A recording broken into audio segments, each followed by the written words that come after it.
Hello everyone, I am live with Adam Baldwin.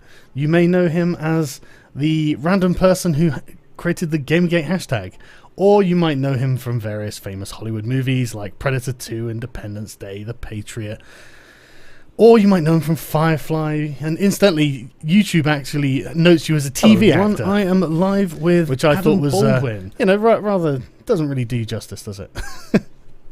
But, TV is steady work. It's good. That's true. How are you, man?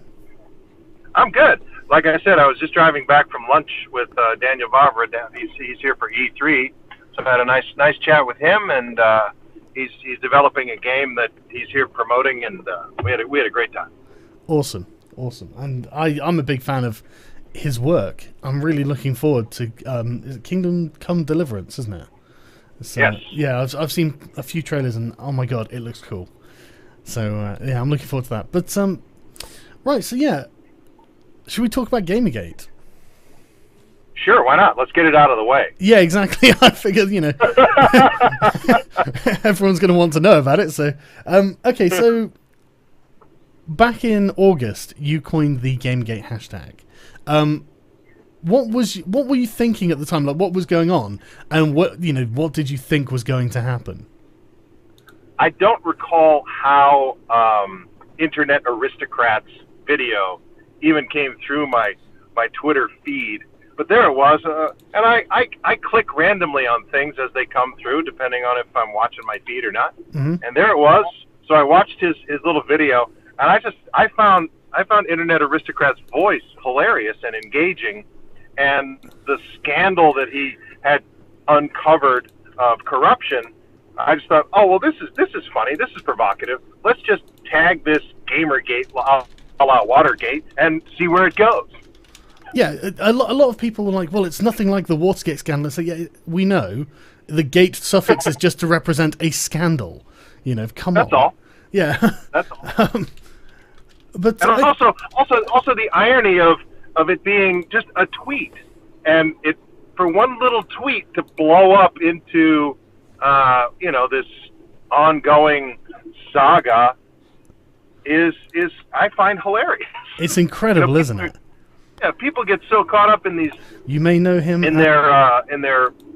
See, I look at Twitter as sort of a river of information, and for that one to have lasted as long as it has is, I don't know if there's any other precedent for it. I just find it pretty funny. I can't say I know of any other precedent for it. One of the interesting things that I noticed is that if you look at the not long after this had all blown up into and condensed into the movement that it is, I noticed because you tweeted it on the 27th, didn't you? I think so. And the way I recall it happened was that was right before some convention. I forget the name of the convention, but they're PAX or something like that. And PAX was starting that weekend, so I tweeted the thing out the 27th, and then the 28th, all those articles dropped as if there was a coordinated journalist campaign to coincide with the PAX convention. It's almost the sort of thing you really can't. I mean, I enjoy a good conspiracy theory as much as anyone else, but this genuinely looks like there was organization behind it, doesn't it? I mean, it's hard to believe that there's not. No, we know that there was, because they had that list served that they were all sharing. Pros. Yeah, Game Journal Pros. So they were organized in their talking points. And I think they thought, well, let's drop all these articles and then we'll blow it up at PAX or whatever it was. And it just seemed to flow from there. It was again, I found it hilarious. Do you know? I'm actually of the opinion that it wasn't actually a coordinated assault on gamers necessarily. Because we don't have any emails saying, right, what we're all going to do is we're going to drop these articles. And the thing is, it's scarier than that. If that was the case, that would be great. I'd be like, okay, well, that's very much, you can point to that and say, right, they clearly did these things. That's great. But what worries me more is that they didn't need to do that. You've got in their sort of community, there's definitely a hierarchy, and you get certain people who are at the top of this hierarchy, of course, and when they say something and push the community in a direction, it kind of. Anit Sarkeesian calls it an information cascade, where it sort of it gets retweeted, and then other smaller, less important outlets write their own articles around that sort of theme, and that really seems to have been what's happened with the Gamers Are Dead articles. I mean, and that scares me even more. They didn't even need collusion to make that happen. It's a hive mind. It's I find it kind of terrifying, to be honest. They act as a faction without even needing to be told to act as a faction. Yes, it's like governmental bureaucracies don't need to be told by their higher ups to, protect the hive. They've been trained for so long with the narrative that's what they do. I agree. Exactly. It's the problem that we're having in journalism all over the place, and the heavy metal scene is having their own problem with social justice warriors, but the thing is, it's again they've got their own secret journo list called Metpol. That I'm not kidding. I'm going to be doing a hangout with someone in the future, the guys who have discovered it and got all these emails out of it, because it was public facing, but obviously no one really knew about it apart from this little group. And then when Gamergate exploded, they were like, "Oh my god, we better make this private." And it's okay, that just makes. Well, the metal community doesn't give a shit about those guys. They'll laugh at them. Yeah, that's luckily for them. The metal community has been long inoculated with the religious rights, the far right sort of religious types, and so it's a very similar sort of tactic, just coming from the far left, isn't it? Yes, it's the religious left. Yeah, absolutely. It's I mean, did you see Anit Sarkeesian and Jonathan McIntosh's E3 tweets? I saw you tweet it. I don't think that Anita writes any of those. I really think that Jonathan writes all of it and tweets from both accounts. I don't think anything comes out of her mouth that's original. Well, right now I've just finished doing a video that I'm waiting for, that's going to be hosted on Mr. Repsion's channel. Not that you know who he is, I'm sure, but I'm going to rehost it on my channel after he's done put it on his, because it was a guest video. But I'm actually in disagreement with that, because the thing is, I think that they just really, really agree on what they're saying. They both completely agree on what each other's saying. That it's the same opinion that they both have, and it's exactly like with the gaming press. They just really agree on this issue, and they think violence is terrible, and it comes from various influences of Anita's, and I'm sure Jonathan's. And I really but the vernacular is so nearly identical. It is that they're writing them together, at least. Yeah, but the thing is, that's the thing. I mean, they probably are. Don't get me wrong. They're probably sat on their sofa, going, "Okay, well, I'll tweet this, and then you tweet that, and then we'll present like a combined front." But the thing is, all of the vernacular it's very, very similar to what you read in the writings of a woman called Bell Hooks, who Anita repeatedly cites as a huge influence. And I only know this because I've got a couple of her books right here that I've read. Yeah. And it's weird and cult-like. Honestly, it's really cult-like. It's Marxist. It's disturbing, frankly. It's Sure, but he's the smarter one, clearly. He's the more intellectual one. She's more of the public face, the presenter, if you will. She's definitely the presenter, but I'm not even sure. I'm not even sure, because she went to this Sydney Opera House convention of a bunch of very wealthy feminists who sat around on a stage with other feminists telling each other how oppressed they were, and she was very influential. And she was talking like off the cuff. She knew her patter, So I mean, maybe I don't know that it doesn't all come from Macintosh ultimately, but I'm not sure. That's the thing. I'm just not sure. Okay. All right. Fair enough. There's a kernel of doubt then. Yes, that's exactly it. It's a kernel of doubt. But ultimately, who cares? It's a hive mind. Exactly. It doesn't even matter. Does it even matter? The point is, she's got an amazing reach. She's very influential. She can somehow get on the Colbert Report and all this sort of stuff. So not anymore. Not anymore. Oh, you think so? It's a one-off. Well, yeah, of course it was. Yeah. But 15 minutes of fame and all that. That's true. But just to achieve it though, it's quite impressive. No, not when you consider who the PR firm was. Oh, who's the, well? I'm just thinking from the position of a lowly pleb. Who was the PR firm? Well, wasn't it? Didn't it have to do with the?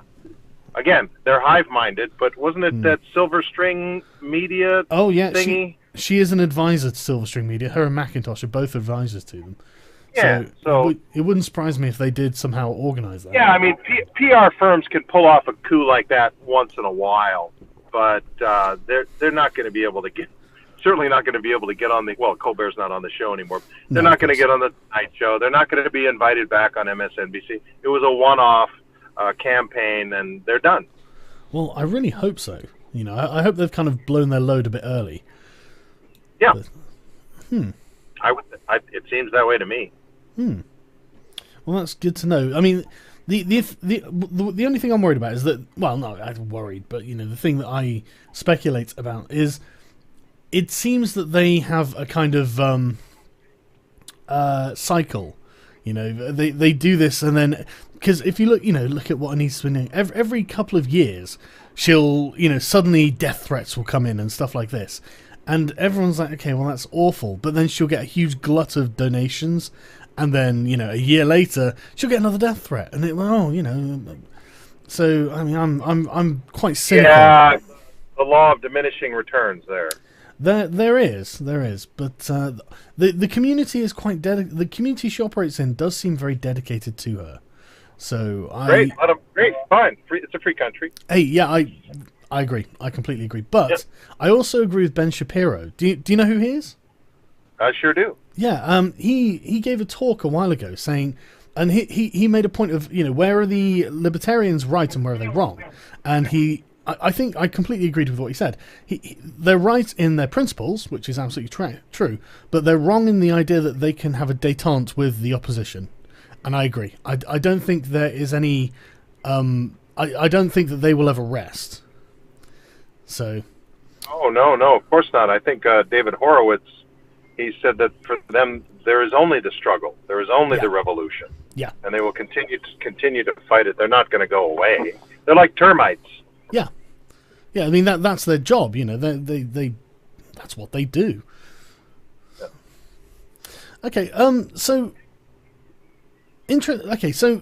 what's it been like being the most famous person who supports Gamergate and the progenitor of the hashtag? What's it been like in just dealing with any kind of backlash you've had or anything like that?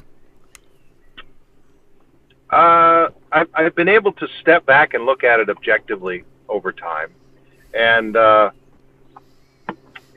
it's been entertaining for me to see the level to which a very small group of people think that they can do media damage to me. I guess they tried. I mean, but there just aren't enough of them. There aren't enough of them to be effective. Right. Okay. So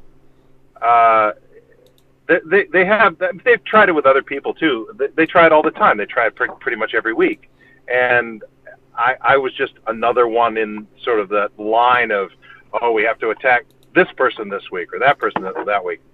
It's a small group of people, and I've been fortunate enough to hang out with developers from, AAA companies, and they're like, "Oh, Gamergate, we don't even pay attention to that." So the really big guys, they're busy making games. They understand that there's this little turmoil going on underneath the surface, and they hate politics in games too. So my initial. The thing that drew me to it was the use of the term social justice, because I've been a student of that for a long time. Social justice is the opposite of justice, and that's what I brought in early on in my tweets, because I want, especially the gamer community and younger people, to understand the difference. Social justice does not mean justice; it's the opposite. Yeah, I find it highly ironic, and it's rather Orwellian, isn't it? Absolutely Orwellian. Yes. It's it it really does bother me. I mean, especially when you get the lynch mobs on Twitter. We have now tens of thousands of people who are aware of it, and they will pass that along, and they know the vernacular now. They know the terminology for this Marxism. It's really cultural Marxism, and they're aware of it now, and they're going to game it, and they've been gaming it, and I think that's great. Yeah, it's I mean, there's no doubt that they are highly influenced by Marxist principles. No doubt. I mean, they expand on them, though. They think that Marxist class principles go way beyond the distance and connection to the means of production. They think it is all about the way you're bred as a person, your expectations, and all that sort of thing. It's bizarre, frankly. They're very convinced that they can make women a separate class, and that's women aren't a class, are they? It's just identity politics. It's a way of dividing and conquering. It is. If you can get the serfs or the proletariat to be fighting amongst each other, you can float above it all and direct people left, right, center, wherever you want them to go, and they'll listen. They just because people are generally looking for leadership. But if they're at each other's throats because you're not white enough, you're not black enough, you're not gay enough, you're not straight enough, you're not brown, whatever. If you're not that enough, then you're evil and you need to be destroyed. Yeah. And it's that mob mentality. It's a hive mind. And it worries me that they're very convinced that whatever means that they take are completely justified by their ends as well. I find that rather disturbing. I mean, I've had lots of people, myself included, have had family members and relations contacted by these people to try and sow dissent within your own family. And I mean, that is low, And so, but one of the things that I find really, I mean, do you get a lot of hate on Twitter? Because I noticed that Joss Whedon got a lot of hate on Twitter, and he was a very good feminist, wasn't he? He did. Oh, sure, but hate schmate. Names don't hurt.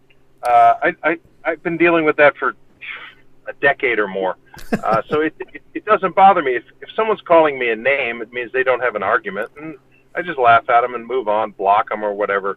They're really irrelevant. Well, I totally agree. I guess I've been kind of fighting the good fight on Twitter for quite a long time.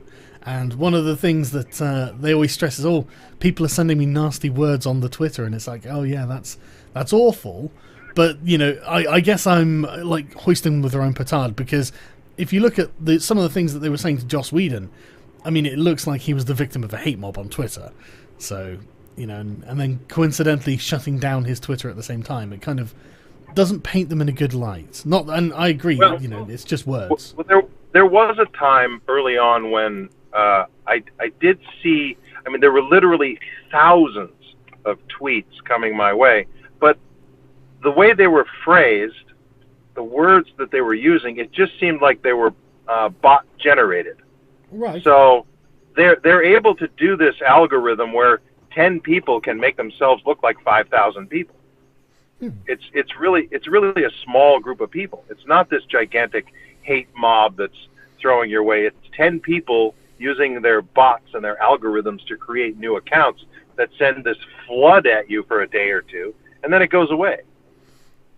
If it were really tens of thousands of people, it would last more than 24-hour, 48-hour cycle. You think so? Oh yeah. So you see, I'm actually, I think that they are a group of about 7,000 people, and I think that they're quite active Twitter users, and I think they are aware that if they present a very as large a front as possible in as short a time as possible, it gives them quite an impressive impact to someone who is not familiar with the way this all operates. And so that's true. That's true. And they all say the same thing. Like you said, they're a hive mind, so they'll obviously go on, oh, these people hate women, and it's their default weapon, and they're all saying it, so it's very convincing to people who otherwise don't know anything about this, I think. That's that's true. I don't think it's that big a number. Even if it is, that's still a very small I think that's number. the total, though. I don't think that they're all active all the time. I think that's the grand total is about 7,000 people. Right, but if these people can come up with some sort of block bot group blocking mechanism, they can come up with some form of block attack dog that they can sick on an individual for a short period of time. That's true. I can imagine they can do that.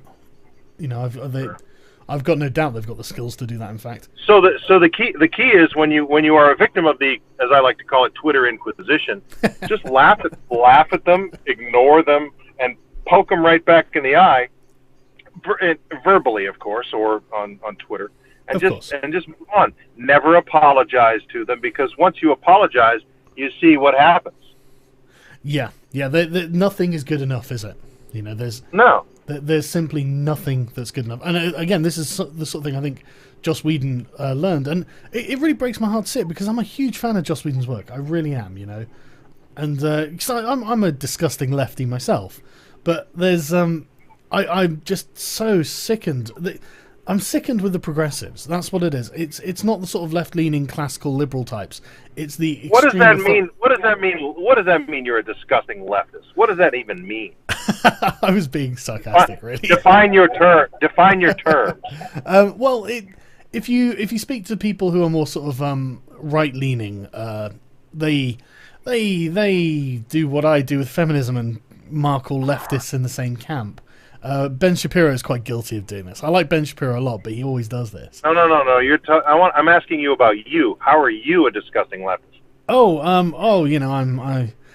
I think that a degree of socialism is a necessary evil. I think. What's your limiting principle? That's a good question. I like to. I generally go by the words that were inscribed on the Oracle of Delphi. Nothing in excess. So, I mean, communism sounds great, but it's obviously ridiculous because it's so unbelievably extreme, and we know the results of it. So, going, even halfway there is ridiculous. But on the flip side, I don't like the idea of people starving without any kind of welfare state, because if that, in the opposite of that, you end up with sort of the Roman client patron sort of model, and that ends up with powerful entities within a country or a government having lots and lots of influence that is undue. They shouldn't otherwise have, because they support lots of poor people. So anything to excess seems vague.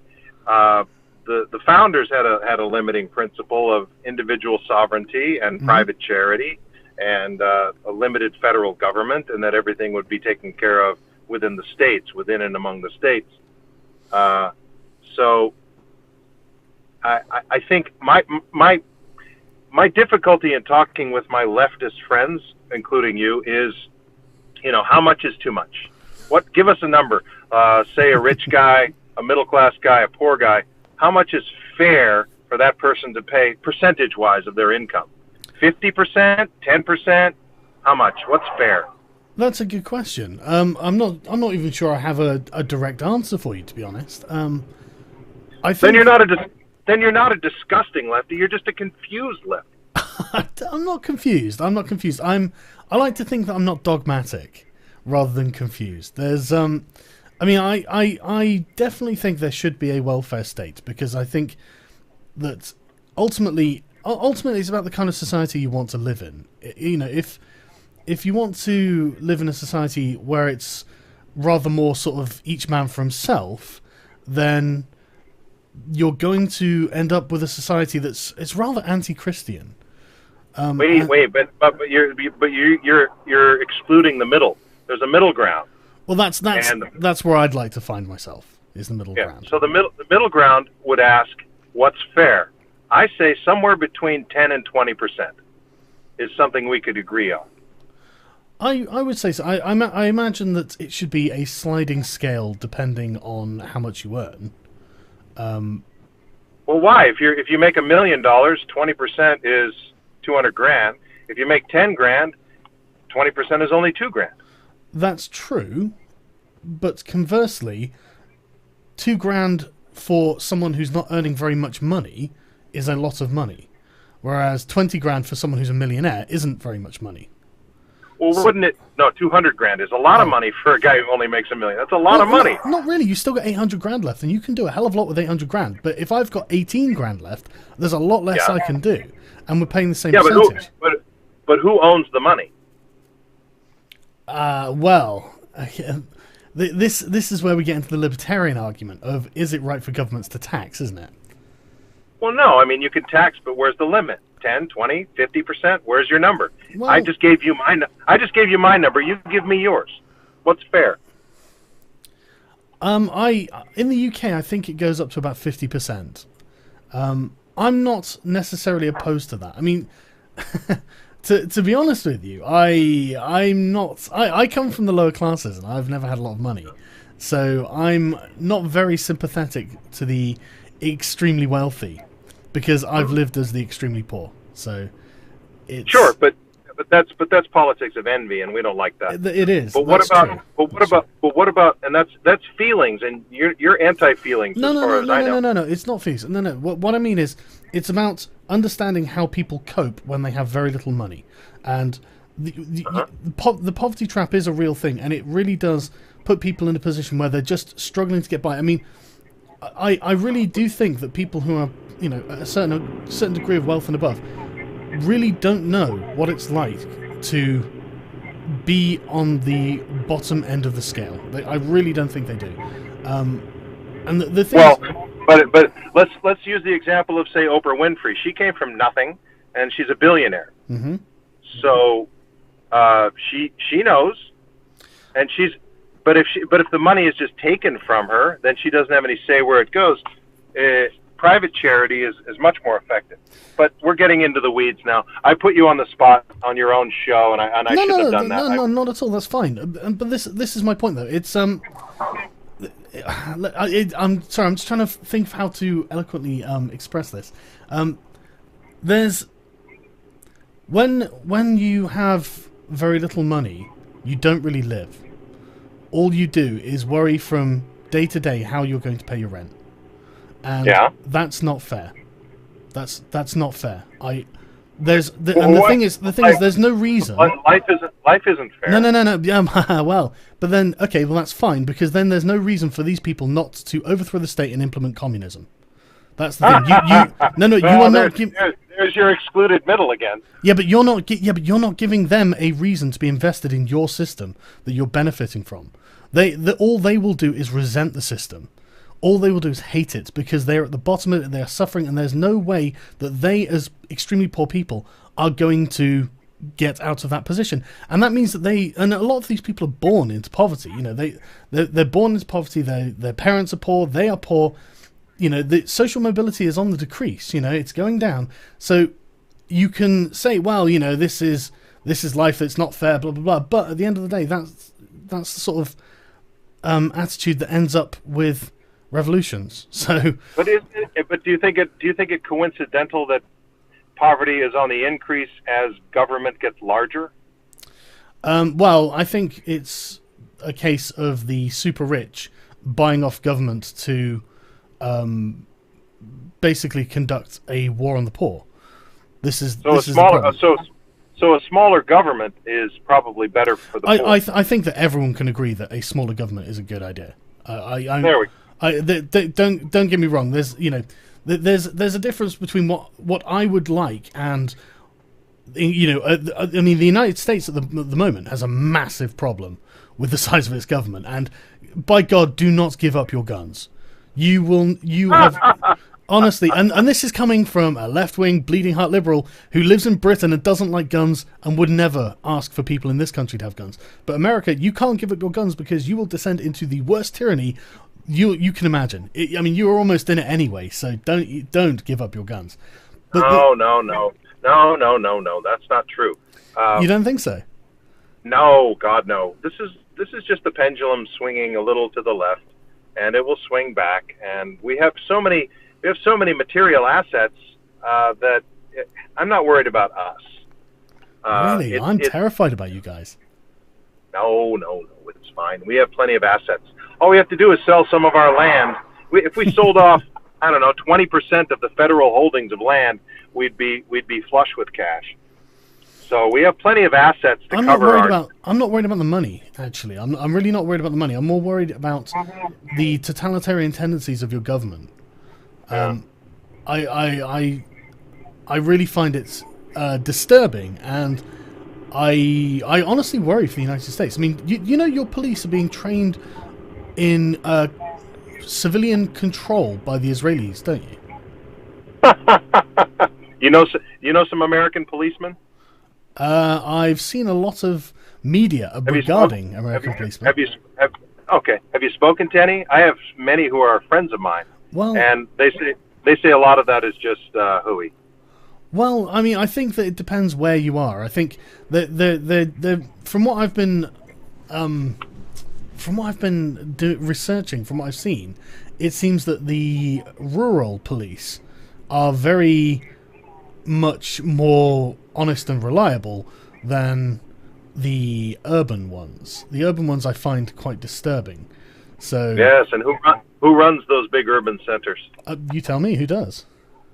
Well, big government liberals. I agree. I mean, it's not even about being liberal, really. It's about being big government. I mean, when George Bush was in the White House, it wasn't really that much different. Well, he's a liberal. Oh, right. Okay, I didn't realize he counted as a liberal. But I really think the term liberal has been a bit bastardized these days. Anyway, yeah, it has. For me, none of this strikes me as liberal at all. You know, it all strikes me as rather terrifying. But listen, giving what you said, giving up your guns, brother, that's not going to happen. The cost to confiscate the guns in this country is too high. They couldn't do it if they wanted to. Good. That's good to know. There is definitely a push to begin sort of rolling back the sort of the assault rifles and stuff like that, isn't there? Police aren't going to go kicking down the doors of American citizens trying to confiscate guns, because police don't like going in to places where they're going to get shot at. That's true, but I mean, there have been examples in California of police confiscating legally owned guns. Oh, yeah, I mean, you can do it once or twice, but if the word came out that the government was cracking down and taking people's guns, it would stop overnight. Well, I would like to think that, but how many citizens in America have guns? Tens of millions. Oh, yeah, absolutely. There aren't that many police. That's true. But these sort of control methods are always done psychologically, aren't they? Yeah.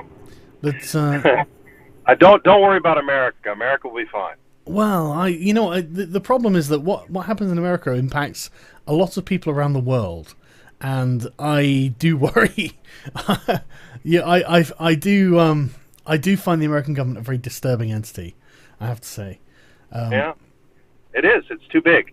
It is too big, but it's also self-serving. That's the problem. It's now concerned with its own defense and its own power, and that's what governments do. They get too big. Well, yeah, I mean, but not all of them do that. You know, they don't all do that. But it's become. I mean, you guys have got like a similar re-election rate as the Soviet Union had and stuff like this. So it's become a class that you're dealing with in your government. Well, yeah, but fortunately we have federalism and we have state legislators and we have state governors, and the states have more power actually than the federal government itself. So again, don't worry about America. We'll be fine. That's true, but hasn't the federal government been overriding that at some point? No. No? I'm sure I've heard times where they have done, but maybe I'm wrong there. Well, in places they do, but it doesn't last. Okay, well that's right. But it's for me, it's the worrying precedent, and it's the kind of centralization of power that disturbs me. But I mean, maybe that's just me. Maybe I'm just seeing a certain amount of media that implies all of this to be true without anything balancing it in the other side, saying, "Hey, but this is also happening." So, maybe there it's you not. go. There you go. It's still anyway, enough about that. What's next? Right, okay. So tell us about Australia. Well, whatever you can tell us about Australia. Oh, I've been there a couple of times. It's a wonderful, wonderful country. I've been to Sydney, Perth. Well, I haven't been to Perth. I'm going to Perth. I've been to Sydney, Melbourne, Gold Coast, Brisbane, and I'm looking forward to going down for a wonderful convention called Supernova, leaving this week, and very much looking forward to seeing some folks and maybe tipping back a few VBs or whatever pints of beer they may have down there. And you're not having any problem getting into the country then? No. It's all been good, and we leave Wednesday, I believe. Right, that's great. So the petition to ban you from Australia failed then? Yes. Good. For anyone who doesn't know, again, I think there was maybe 10 people that algorithmed their way to 3,000 or 4,000 or 5,000 or whatever it was. So the powers that be saw that for the fakery that it is. I don't even know if it is fakery. I really don't. I think these people believe what they're doing, and I would be disinclined to chalk it up to fakery. When there could it's based on lies. Of course, yeah, it's based on nonsense. Fakery, lies, whatever. Yeah, they believe their lies, so they are pathological. However, it's not. They failed. Yeah, I'm glad to hear it, because I don't like the idea that a hate mob can go on Twitter, organize an online petition, and then have someone banned from a country. I mean, why should they have that ability? And but the thing is, when this sort of thing starts happening, it worries me that someone's going to capitulate to it. Well, here's how it goes. I think there may be a few people that jump up and say, ban this person, and the government entity gets a bunch of emails, and they'll say, oh, okay, we'll just initially we'll say no, but upon further investigation, they'll go, oh, wait a minute, this is bullshit, and they'll move on. Okay. Well, that's good to know. Right, is there anything else you would like to talk to me about, or like to tell everyone else about? I'm on a show called The Last Ship. It premieres next Sunday here in the States, and I believe Canada. Hopefully you've seen it, or some of it. I actually have never heard of it. What's it about? The Last Ship is an apocalyptic action-adventure series set aboard a Navy-guided missile destroyer in a global pandemic has taken over the world, and our mission has become to find the cure to this virus, stay alive, and save the world. Okay, that's actually really cool. How have I never heard of this? Why have I never heard of this? I don't know. You can find it. You can find it on Hulu Plus overseas, right, and it's very much the United States Navy has been very kind in granting us access to their ships and to their personnel. We've had wonderful technical advisors. It's a Michael Bay production. Oh, you've lost me now. Oh no, I'm just kidding. Strongly disagree. The man's a genius. You can't argue with his success. Well, that's true, but the thing is, I was a really big fan of Transformers when I was a kid, and I'm not a big fan of Transformers now, and it's Michael Bay's fault. I'm just messing. Well, there's no accounting for taste. I just hope that you check out our show, because I think it's really good. Yeah, no, I will. I've got a couple of questions, if you don't mind taking them. Sure. So Caps Lock Chris wants to know what your opinion of Edward Snowden is. Traitor. Really? Wow, that's interesting. Why would you like to tell me why? Legally, he's a traitor. He gave away state secrets. Yeah. There were avenues for him to pursue which would have been legal. He could have gone in private to Congress, to the respective intelligence committees. He could have contacted them and marched it up through the chain legally. The way he went about it was treasonous. Yeah, but doesn't I mean? No buts. That's the law. Hang on. Do you not think that there might have been entities and forces within government who might have liked to have taken him taken this dissent and used it against him before it became public and before he could have had any kind of protection. Well, that's a hypothetical. It is a hypothetical, but I think it's also something that could quite likely have happened. Yeah, ifs are for children. He should have followed the law. Okay, well, he should have followed proper channels. Okay. I can't remember if it was him or Bradley Manning who did do that and found themselves in trouble. But the thing is, I think the problem that I have with what you've said there is that it assumes that the government is neutral and honest. And I don't think that your government's neutral and honest. So, regardless, he should have gone to the respective Senate Intelligence Committees and House Intelligence Committees and given the information that he had to them and their staff and let them deal with it. Okay. You don't think it's rather courageous to give up a well-paying job to make sure that everyone is aware of the unconstitutional spying program against not only the American people but the rest of the world then? I'll just go back to the law. He should have followed the law. Okay. Okay, that's interesting. I actually have got a great deal of respect for Edward Snowden. You're not an American. You don't know American law, and you seem unfamiliar with the respective intelligence committees and oversight committees that have classified clearance that could have dealt with it in the proper way. I'm not intimately familiar with them, but I am familiar with quite a few of the nefarious activities that the more secretive parts of the American government have engaged in, and I wouldn't trust them, frankly. I would expect... I think that if Snowden ever returns to the United States, he'll be assassinated. Well, again, ifs are for children. That's true. That's true. Okay, let's see if anyone else in the chat's got any questions. 'Cause we've got, what, another 15 minutes or so, do you think? Yeah, sure. Okay. Right, okay, chat. Let's hear some questions. Sorry, unfortunately the chat's... I don't know, you've got a few seconds to catch up.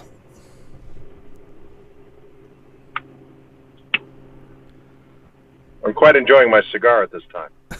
Good. What kind is it? This is an Oliva Series 5 Double Robusto. I stopped smoking about a year ago now, and I miss it. So what do you think of the Trans-Pacific Partnership? Do you know about it? Vaguely, what I've heard is that they're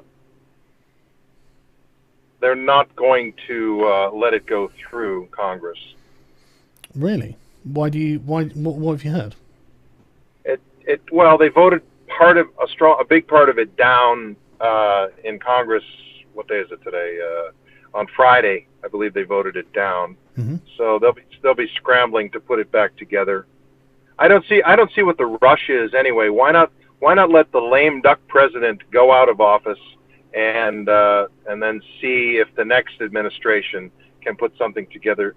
And I also don't like the idea of unelected bureaucrats having say over American sovereignty. Well, that's rather the problem with the both of them, isn't it? And the Atlantic one as well. It's and it's like the European Union. And why the hell has the legislation itself been kept secret from the American public? I recall the last couple of elections, there were lots of promises thrown out. Said we will post, and there's a law that says the legislation must be posted online 72 hours before it's voted on, and that's not happening on this. So it's too secretive. Well, that's the point, isn't it? Because, I mean, the leaks that have come out of it have said if people knew what was in it, they would be outraged, and that's why it's secretive. Because it seems to be a massive power grab from international corporations. I've not looked into it fully, but I've been through a few things on it, and I'm absolutely certain it's a power grab by corporations. I mean, one of the provisions in there is that they can sue governments for potential loss of earnings. Which, I mean, that's really disturbing. Yeah, corporations, schmorporations. I'm worried about big governments. Governments are worse than corporations. Well, they are, but the thing is, I'm kind of worried that governments are being bought out by corporations because, I mean, I think that basically what the TTP and TTIP are the new treaties of Westphalia, which are going to establish the actual highest power in the world as being beyond governments. So I'm genuinely worried about that, and I think other people should be as well, to be honest. Yeah, I think it'll fall apart. Well, I would hope so, but I think there's a lot of moneyed interest in backing it, which is why it's got as far as it has so far. But hey, that's. But don't let the lame duck Obama administration do it. So hopefully Congress will block that. Okay, well, fingers crossed. Let me just have a quick look, see what other questions we got.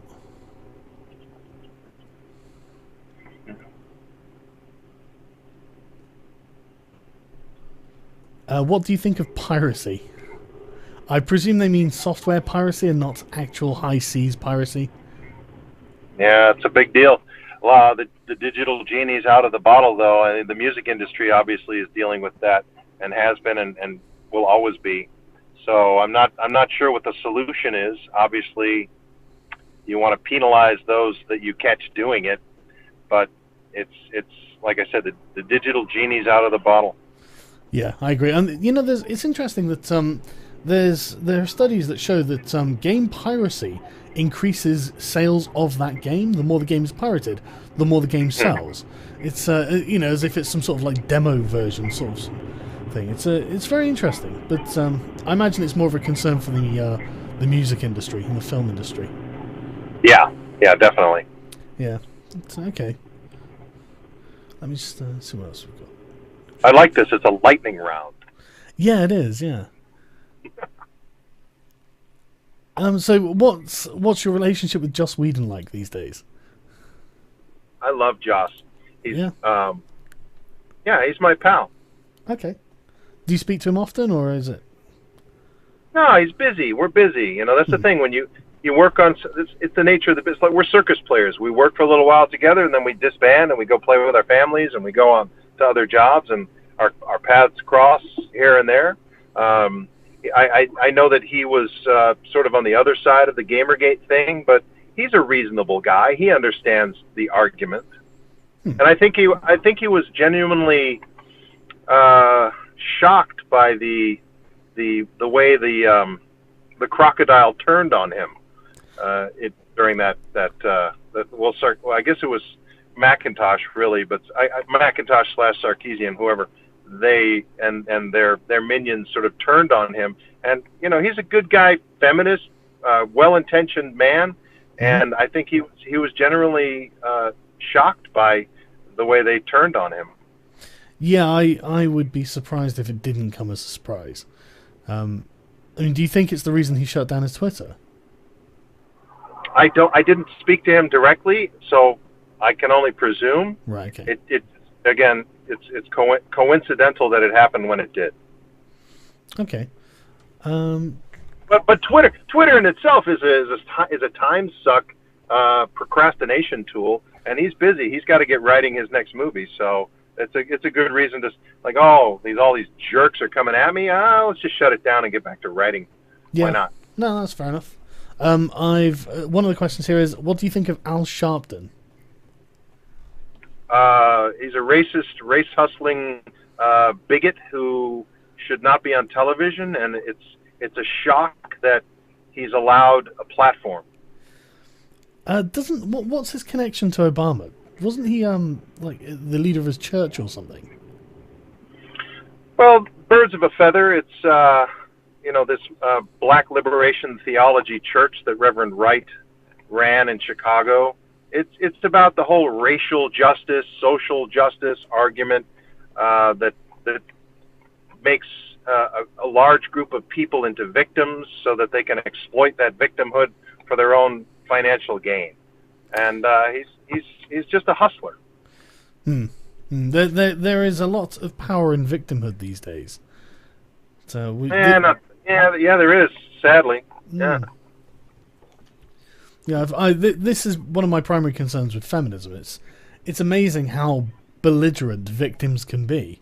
I always thought victims were the sort of the people who wouldn't generally do that. But I've been bullied, so now I'm going to be a bully. Exactly. That's you would think you would know better, but apparently they don't. Okay. No, it's revenge. Yeah, it is. It is entirely revenge. What do you think of Jeb Bush? He's a liberal. Okay, I don't actually know much about Jeb. Is this George? George Bush's son. Yeah, his brother. His brother, right? Okay. When you say liberal, like the thing is, what's your definition of a liberal when you say that he's a liberal? Well, he's liberal when it comes to tax policy. He's liberal when it comes to immigration, the border.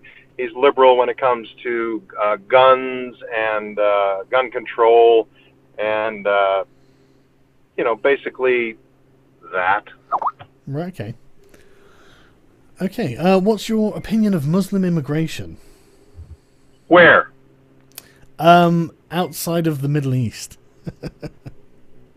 Well, you're in Europe. You have a much larger. The Muslim population in America is very, very small. You could give me a better idea of how it's working for Europe. It's colonization, effectively. There are some places where there is a mild amount of integration, but by and large, it's the same. I mean, it's the same as like there's a large number of British people who have moved to Spain, and they've set up British colonies in Spain, effectively. And it's the same anyway. You flock to people who are like you. So that's effectively what we have. I mean, the issue really, there are some serious cultural problems with Islam, in my opinion. But in their own countries, it's not my business, so I don't really care about it all that much. But when it comes over to my country, it becomes my business, I suppose. And one of the issues in this country is and I don't want to say that it's all Muslims or anything like that, because there were definitely like Muslim leaders in this country who were against it. But the problem is the establishment in this country is incredibly leftist, and this is coming from a lefty, saying this, but they're at the point where they are afraid to do anything targeting specific groups who are doing something wrong. Like in this country, we've had quite a few Muslim rape gangs, which has been a real issue, and the government of the local council in Rotherham, which where it happened, specifically said they were afraid of doing something for fear of being called racist. And incidentally, there was another, we've discovered several of these grooming gangs around the country, and since this investigation where there was an outcry saying, how could you be afraid of being called a name, you're letting kids get molested, they've been very pointed, saying, it certainly wasn't that we were afraid of being called names, and it's like, well, now I don't believe you. Now it kind of, now it sounds like you're just saying that because you know what we're going to say if you tell us the truth. But that's basically the problem. It's the Muslim community would be fine if the government were to treat it as just a regular British community. It would be fine because the nefarious elements would be expunged. They'd be taken to jail. They'd be arrested. It wouldn't be a problem. But I mean, I think the main problem is Sharia law. I don't think that's ever really going to happen. The thing is, the people who are pushing for Sharia law are a very, very tiny minority, and they tend to be the older generation. I mean, I went to university in Coventry, and there's a very large Muslim population there, and you should hear their kids. Their kids are British. They are not interested in religion. They go out drinking. They're very, very British until they're around their parents, and then they have to be good Muslims.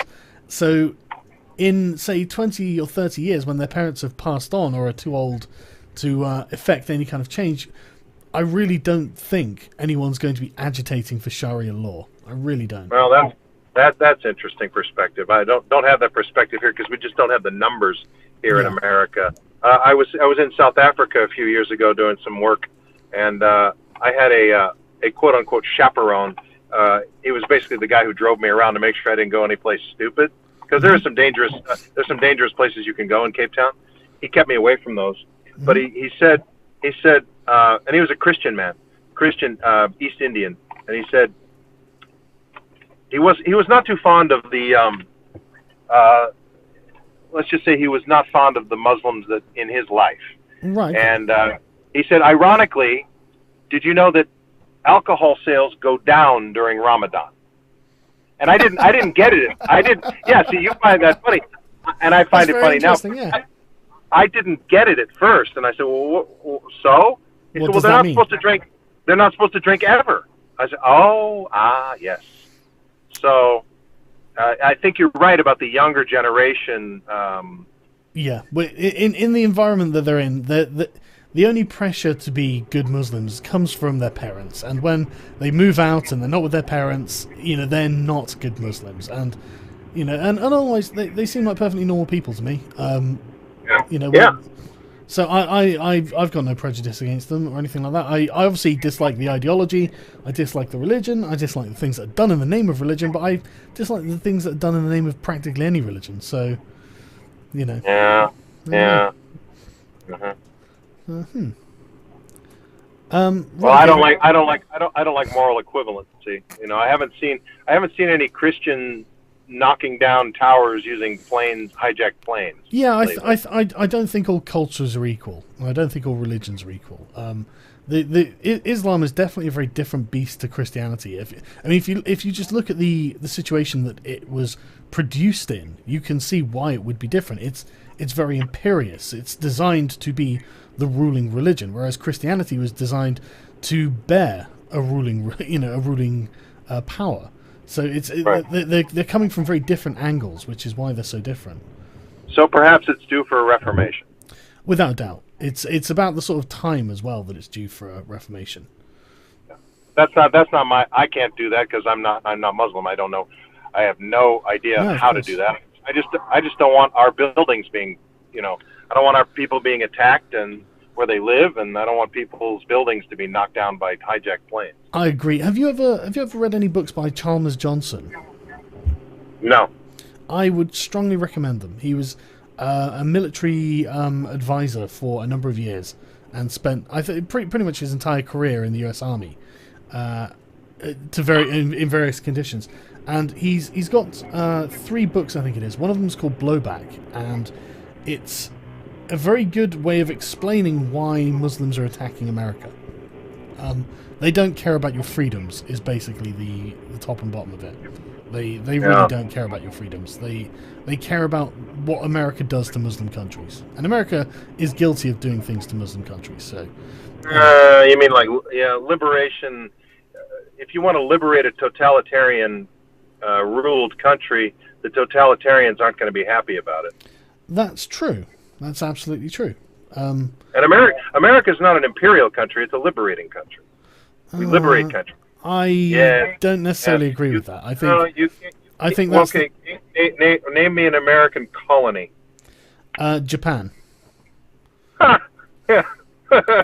Seriously, what's the island that America has a massive base on? I'm happy to agree to disagree, but I don't hold that opinion myself. So Japan is an American colony, yeah, right? Okay. It's a protectorate. Legally, it's a protectorate. That's different. Well, not really. Not when you've got when you've got tens of thousands of soldiers on their soil, and there's by invitation. Well, not really.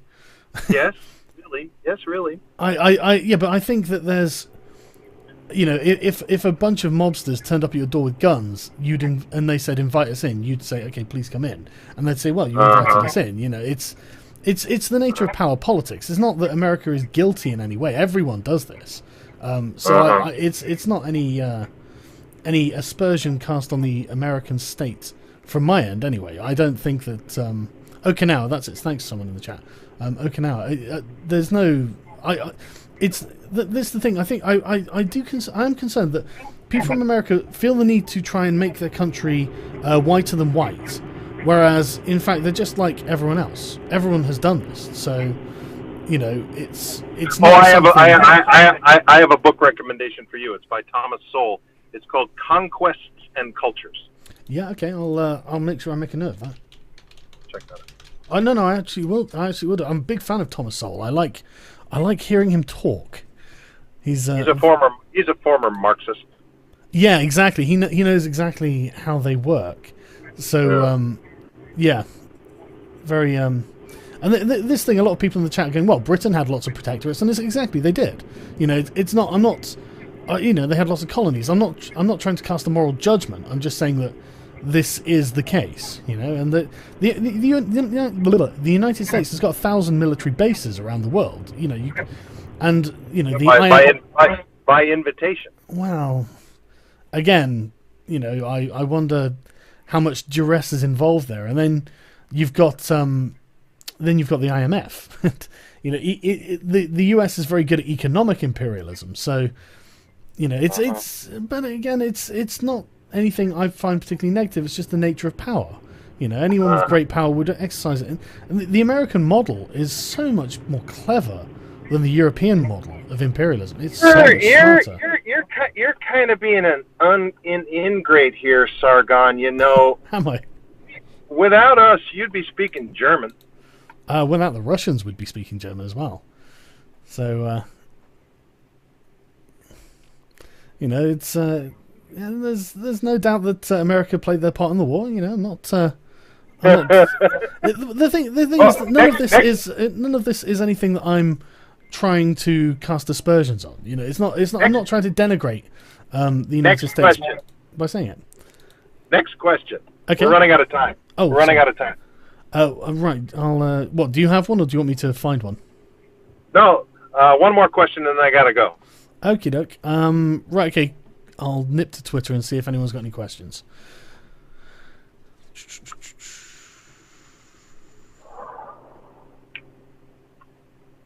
Okay. Does the right to self-defense include the right to defend yourself against individuals in the government? If they're acting unlawfully, yeah. But what if they've passed a law that enables them to act technically lawfully, but the law is immoral? Well, then you solve it in court. Are you talking about?